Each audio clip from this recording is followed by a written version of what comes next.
सतगुरु मुर्शिद कामिल शास्त्र नाम जी दाता रहबर ने जीवों को सच का संदेश दिया। सच के राह पे चलने के लिए ऐसा मूल मंत्र गुरु मंत्र दिया जिससे इंसान के अंदर ताकत आए, शक्ति आए और वो सच के राह पे बेहिचक चल सके। सच के राह पे चलना, दूसरे शब्दों में बोले तो हकीकी इश्क के रास्ते पे चलना कोई मामूली बात नहीं होती। प्रेम कमाना, शेर जगाना डरपोकों का काम नहीं। सोए हुए शेर को अगर कोई छेड़ दे तो वो सीधा गले को आता है। ऐसा होते देखा हमने अपनी आंखों से।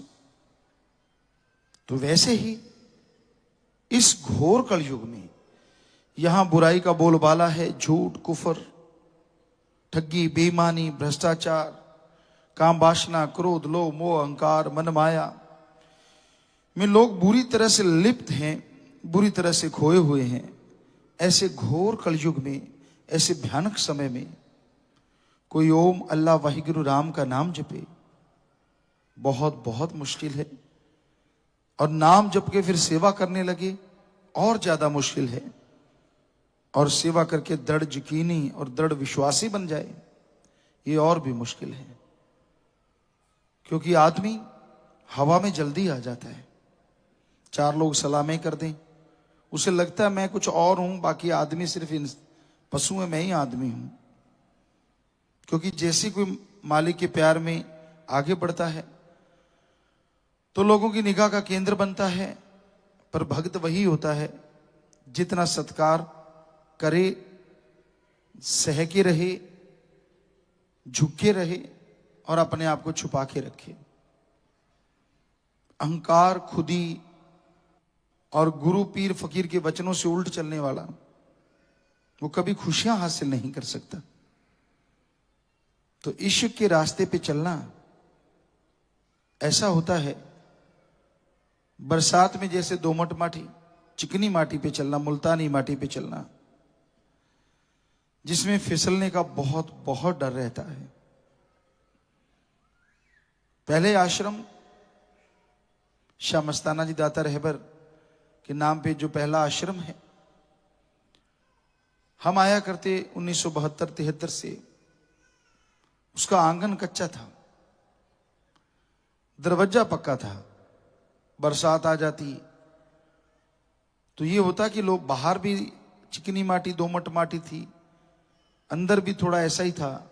लोग आते, पांव के साथ वो मिट्टी लग जाती और पक्की जगह पानी खड़ा हो जाता है कि दरवाजा वो नीचा हो गया, आसपास ऊंचा हो गया, तो उसमें पानी बरसात का थोड़ा रुक जाता। तो फिर वो माटी वहां पे आ जाती और जो भी कोई आता दड़ाम दड़ाम गिरते चले जाते। जो ढंग से थोड़ा सा यूं यूं करके चलता तभी पता चलता पैर निकल जाते नीचे से। तो कहने का मतलब वो सतगुरु की रजा शायद यही देखते होंगे कि कौन दीनता से चलता है। जो निगाह रख के चलता वो गिरता नहीं था, और जो निगाह रखे नहीं चलता पता नहीं कब दड़ाम पड़ता। बहुत लोग गिरते, दूसरों को भी गिरा लेते जो आसपास वाले होते, तो उसको पकड़ के उठाते उठाते भी दो चार और खिसक जाते साथ ही। तो ये सतगुरु की रजा, उसकी मर्जी, ऐसा बनाया। और ये ऐसा प्यार मोहब्बत का रास्ता है। यहां अगर सतगुरु पीर फकीर से लिब लगा ली और सतगुरु को ही सब कुछ मान लिया तो ओढ़ निभ सकती है। अगर बंदों के चक्कर में पड़ गए कि ये बंदा यार पिताजी के नजदीक, वो बंदा यार राम के नजदीक, ये तो भक्ति करने वाला यार, ये तो फलाना यार, फिर तो गए भाई। ओढ़ निभानी सवाल ही पैदा नहीं होता। आशिक बने हो तो सतगुरु अल्लाह राम के लिए, और सुनते हो तो अपने पीर फकीर गुरु मुर्शिद की, तो सिर्फ उसकी सुनो और उसी से लिब लगा के रखो। किसी ने टोक दिया, किसी ने रोक दिया और आप पूंछ उठा के भागे कि मैं नहीं आता, तो ये कैसी आशिकी है आपकी? अजीब आशिकी है। आदमी आदमी है, वो कुछ भी बोल सकता है। पीर फकीर कभी किसी को बुरा नहीं कहते। तो आदमी की सुनते ही क्यों हो? वो अपनी ड्यूटी दे रहा है, वो अपने जितना उसको बुद्धि मिली है और जितना उसमें आदतें हैं वो उससे मजबूर है। एम एक ही होना चाहिए, लक्ष्य एक ही होना चाहिए, अपना गुरु पीर फकीर और अल्लाह वाहिगुरु सतगुरु मौला। दूसरा लक्ष्य तो होना ही नहीं चाहिए।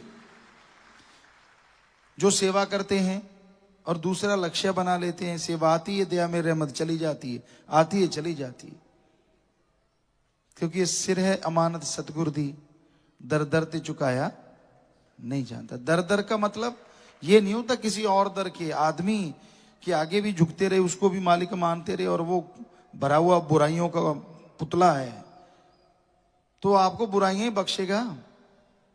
यहां एक पंच कल्याणा हुआ करता, हंसाता था वो, कि वो किसी के साथ चला गया, आपको कई बार बात सुनाई है, बाबा था, कहता कोई वैसे ही रिद्धि सीधी वाला और मैं ही साथ हो गया।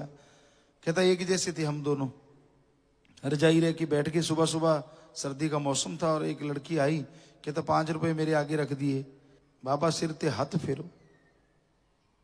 कहते मैंने ऊपर से कपड़ा हटाया कि बेटा बाबा उधर है, आशीर्वाद लेना तो उधर जा, मेरा हाथ तो मेरे सिर पे घूमता रहा, एक भी बाल नहीं रहा। सो कहने का मतलब जो खुद पापी हैं, गुनाहगार हैं, बुरे कर्म करते रहते हैं, अगर उनके आगे झुकते रहोगे तो जो सेवा करते हो, सुमरण करते हो, सारी खुशियां, क्योंकि पतिव्रता खत्म हो गई तो वो इश्क की बात नहीं रहती, खत्म हो जाती है।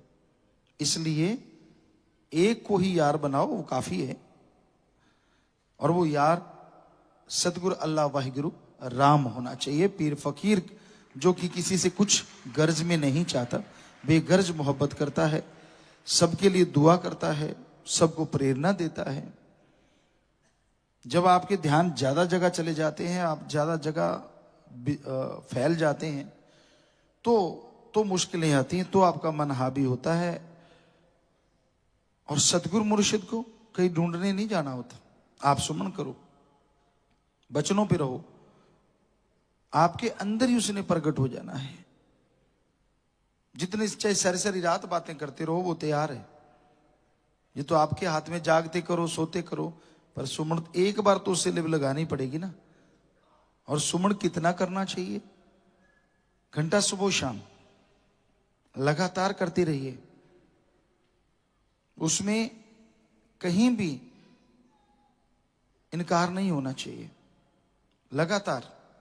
पता नहीं कब आपकी वो आंख बन जाए कि आप सारी सारी रात, आप क्या सोचते नहीं, लाखों लोग हैं सत्संगी जो आज ऐसे बातें करते हैं, सारी सारी रात चलती रहती है, सोते हैं तो, जागते हैं तो, एहसास होता रहता है, खुशबू आती रहती है, पता नहीं क्या क्या। वो तो जो तन लागी सो तन जाने, उसको ही मालूम होता है। तो भाई ध्यान से सुनिए बात। फकीर कोई ये नहीं कहते कि हम आपको कोई बद्दुआ देंगे, हम आपको बुरा कहेंगे, पर कम से कम बात सुनो तो पूरी ध्यान से, और सुन के अमल किया करो। अमल के बिना बेड़े पार नहीं, और जो ध्यान से सुनते ही नहीं, अमल कहां से होगा। बात को ध्यान से सुनो, मानो, फिर मालिक के इश्क पे चला जा सकता है। उसके इश्क का रास्ता हमने सभी धर्मों में पढ़ा कि जो अल्लाह वाहिगुरु राम के इश्क का रास्ता है वो तलवार की तरह तीखा है।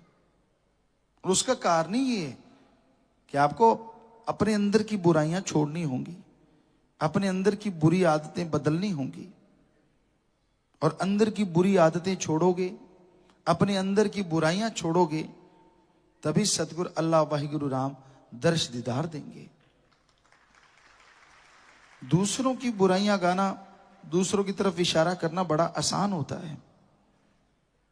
खुद के अंदर कितने पाप किए हैं, कितने गुनाह किए हैं, उसकी कोई गिनती नहीं करता। और मालिक की कृपा ना हो, 100 ताने, 100 उलाहने इंसान देता रहता है।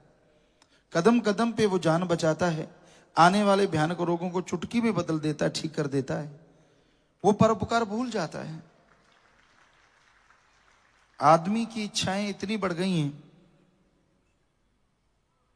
मालिक उसकी 99 इच्छा पूरी कर दे, उसका गुण नहीं जानेगा, और 100 में से एक इच्छा अगर रह जाए उसका अवगुण उठा लेगा।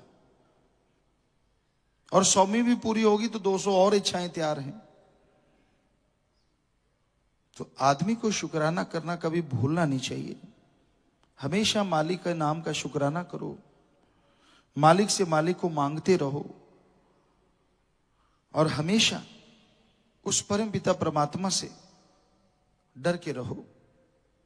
आपको लगता है हम कहते हैं हर बॉडी में बेपरवाह जी ने ये फरमाया है, इस जन्म में ये दो काम करो, एक नाम जपो और प्रेम करो, किसी जीव का दिल न दुखाना कभी, मौत याद रखो, मालिक से डरो, उससे डर के रहो।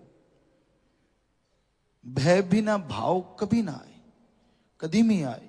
मतलब गुरु साहबानों ने, पीर फकीरों ने, सभी ने कहा है कि उसका अगर भय है तो प्यार बढ़ता है, क्योंकि मालिक का अगर भय रखेगा तो कोई बुराई नहीं करेगा कि यार अल्लाह वाहिगुरु राम को क्या मुंह दिखाएंगे।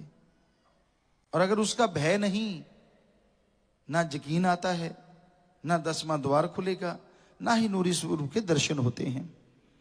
तो भय रखना अति जरूरी होता है। जिनके अंदर उसके प्रति भय है फिर भी वो मालिक के रास्ते पे चल रहे हैं, उसके भय को हमेशा याद रखो, उसके नाम का जाप करो, उसकी बनाई औलाद से निस्वार्थ भावना से प्यार करो। मतलब ये होता है कि किसी को बुरा ना कहो, किसी की चुगली निंदा ना करो, किसी को गलत ना बोलो। ये है बेगर्ज प्यार। ये नहीं कि घर घर जाके आप प्यार करने लगे जाओ कि वही मैं प्यार करने आया हूं बेगर्ज। ये प्यार नहीं होता।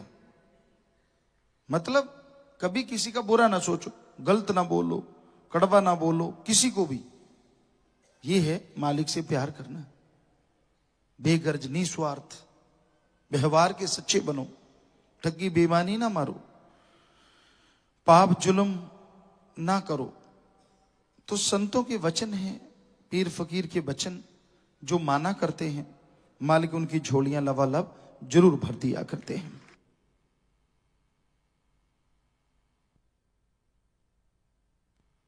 विदेशी कल्चर को कभी नहीं अपनाएंगे, हमेशा अपने देश की संस्कृति को ही बढ़ावा देंगे। इसका मतलब ये नहीं है कि आप कपड़ा लत्ता वैसा नहीं पहन सकते, नंगेपन से बचना हमारे अकॉर्डिंग। यहां जैसा देश वैसा वेश, वो आप कर सकते हो। तो जिस देश में रहते हो उसके अकॉर्डिंग आप रह सकते हो, उसके अकॉर्डिंग आप पहन सकते हो। बस नग्नता से बचें, खास करके बेटियां और बेटे भी ध्यान दें इस बारे में।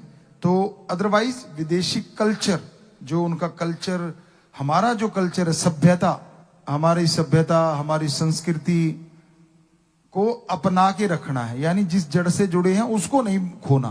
पहनने का कोई चक्कर नहीं इसमें, पर थोड़ा सा पहनने का भी ध्यान रखें, क्योंकि कल्चर में सारा कुछ ही आ जाता है। तो आप जैसा देश वैसा भेष कर सकते हो, कोई दिक्कत नहीं, लेकिन अंदर से अपने धुरे से जुड़े रहना, ये ध्यान रखना। तो ये इस पे अमल करेंगे यहां वाले भी, सभी के लिए। तो वो हाथ खड़ा करके नारा लगा जी, आशीर्वाद आशीर्वाद। और मालिक आपको इस संस्कृति में और खुशियां दे, ये कल्चर पूरी दुनिया में छाए, मालिक से प्रार्थना करते हैं और सबको आशीर्वाद कहते हैं। धन धन सतगुरु तेरा ही आशा। सभी साध संगत जी से निवेदन है कि मेरा चैनल जरूर सब्सक्राइब करें जी। धन धन सतगुरु तेरा ही आसरा।